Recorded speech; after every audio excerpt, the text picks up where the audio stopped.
So out of all the music competition shows on the air today, what drew you specifically to this one? What drew me specifically to this one? I would say the fact that we don't really take ourselves too seriously. I mean, I found that out later in the game, but them telling me this is going to be fun, that we work with artists that didn't get the shot they deserve, and we surprise these people and are like, hey, like 72 hours in your life, get used to it. If you work at Subway, if you work at the movie theater, I'm going to be ripping tickets with you. Like, you really have the funny situations. You have John Rich bow fishing, working at like workout gear companies. You have Gloria Stefan on a tractor, like crazy, and it's funny and it's heartfelt, but it's fun and it's fast. So what was the strangest scenario you were put into? The strangest scenario that I was put into, the babysitting of like 15 kids, my first episode was pretty overwhelming. Like, these kids were crazy. Like, the place was beautiful when I walked in. When I left, I'm sure the production team got a call because those kids ruined this place. I mean, like, chocolate syrup on couches, like, it was nuts. I'm sitting here like, well, let's have some fun.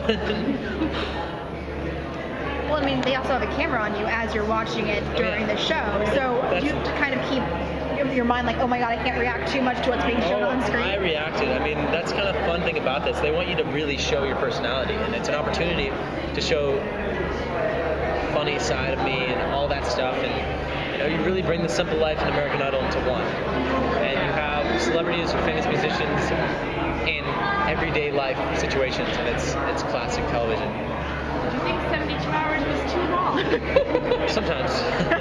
Some artists I was like, oh, pull my hair out.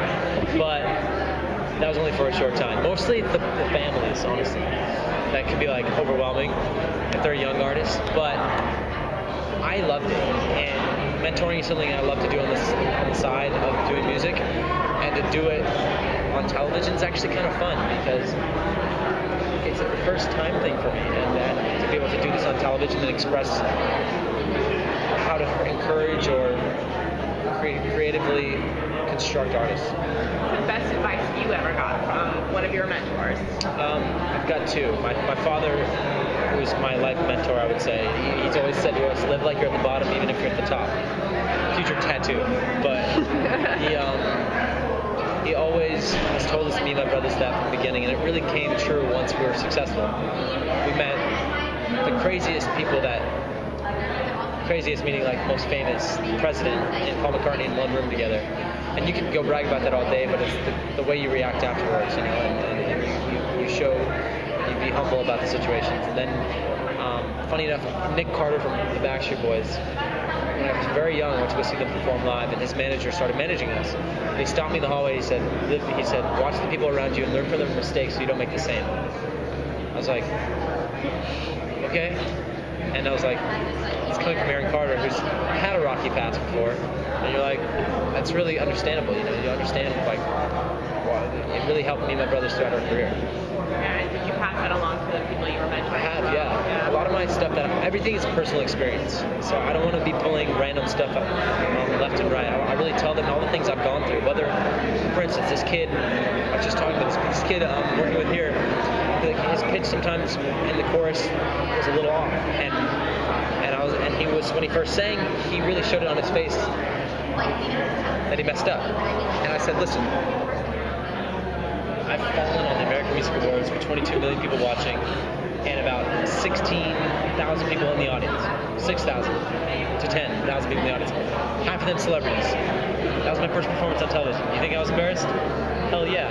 But it's about how you react from going forward, you know, hopping back up and being like, all right, I got this. And then being gung-ho and just keep it going. And that's what I did, which was, I realized after the fact, it took a minute, I was pretty upset, but I was explaining, you know, you don't want to tell the audience that you messed up. You want to show them that you're like, there's a guy on the Olympics, he was on the hurdles. The guy tripped up and fell.